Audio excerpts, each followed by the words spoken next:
We don't talk about Dynasty Leagues often, but let's do it next on Fantasy Baseball Today in 5.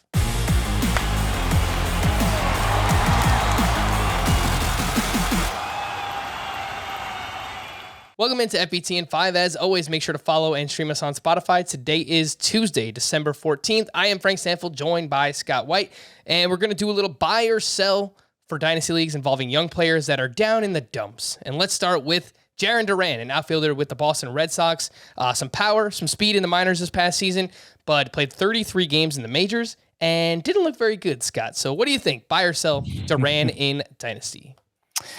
Yeah, I am inclined to sell him. I think it kind of depends on what his perceived value is. Is he still top 100 guy to most people? Is he not? I'm assuming he is. And, that power he showed by reworking his swing at the alternate training site in 2020 that showed up in spring training that moved him up everybody's list. It was there for the first 2 months in the minors, but then it went away very quickly. And obviously his stint in the majors was disastrous. So with the deadened ball, is there really enough power? Should he go back to being more of a contact-oriented speed guy?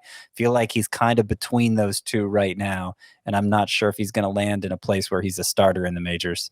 All right. Next up, we have Nate Pearson, once regarded as one of, if not the top pitching prospect in baseball. And he was good down the stretch in a relief role with the Blue Jays, but dealt with a lot of injuries, had sports hernia surgery after the season ended. Scotty, what are we thinking about Nate Pearson, buy or sell?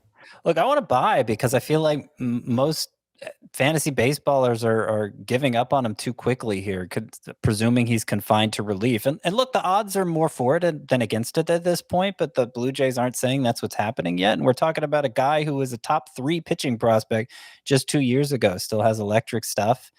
Pitching prospects are so hard to predict anyway that I'll buy him for cheap and maybe he'll be able to start after all. It's worth a shot.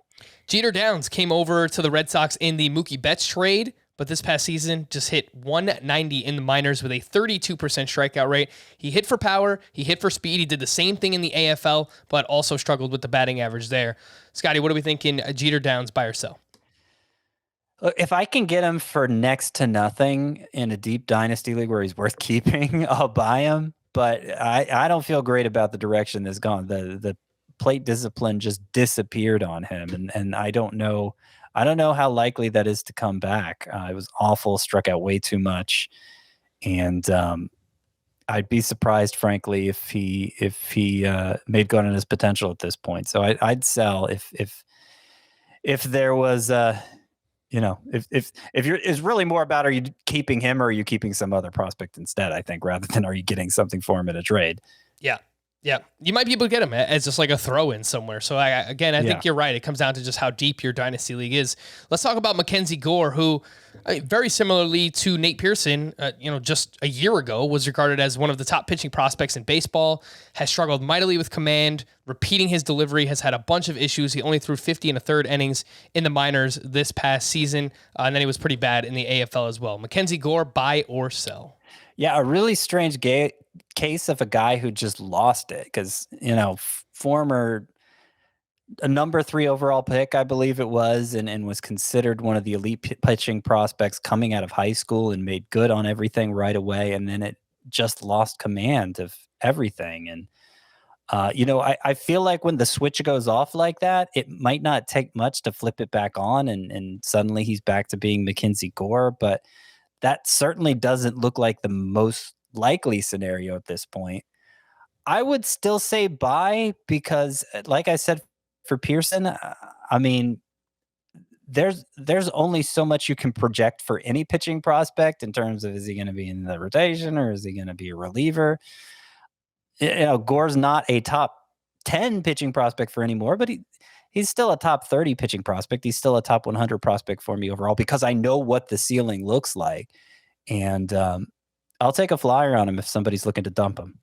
Drew Waters, an outfield prospect from your Atlanta Braves, Scotty. A little bit of power, decent amount of speed, lots of strikeouts. Buy or sell Drew Waters?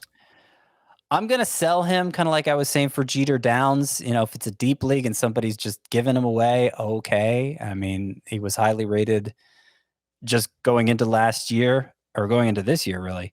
But I didn't love the profile to begin with. Too many strikeouts. The power was mostly theoretical for a guy who had already reached the upper minors. And it seemed like it all came crashing down this year. So, if you want to move on from Drew Waters, who's not going to be a top 100 prospect for me in 2022, I don't blame you. Last one, 20 seconds or less. Sixto Sanchez missed all of 2021 due to shoulder surgery. Buy or sell? I'm buying. I'm buying hard. I feel like torn capsule in the shoulder. A lot of people are worried he's going to come back and not have the same velocity. It's a legitimate concern, but if he does, then you're talking about an impactful pitcher right away. He showed what he could do against major leaguers in 2020. Great ground ball profile with the ability to add swings and misses over time. I don't know that he needs full velocity to get those ground balls, but if he gets that velocity back, he's going to be well worth the investment.